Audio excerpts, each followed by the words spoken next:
Your Excellency, nani alituletea deputy president? Si ni wewe? Nani alituletea 10-10? Si ni wewe? Why are you not calling us utuambie umebadilisha 10-10?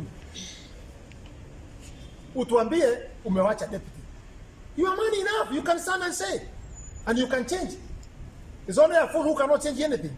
You can tell us exactly I've changed. Sasa wanaacha nchi yote na gawa. You are saying you are uniting the country. You are dividing the country than before. Sasa naona kuliko kuunite watu kama vile 2013 mlifanya mkiwa na deputy. Mkaunganisha Wakikuyu wa Kalenjin, mkaunganisha kabila zote.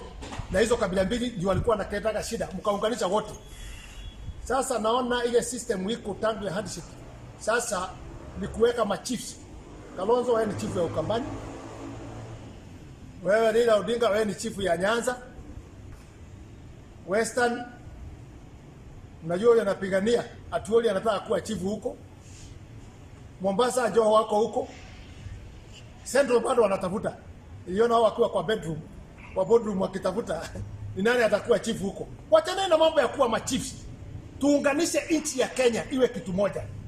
We are all right, na nchi hakuna kitu itamalizika.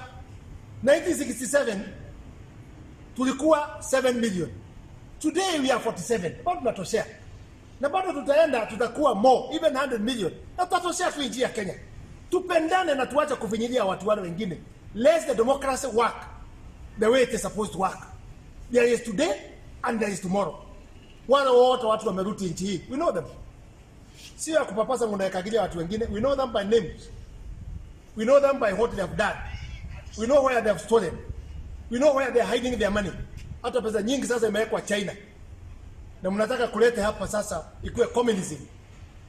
Ndio China waweza kupenetrate economy na politically.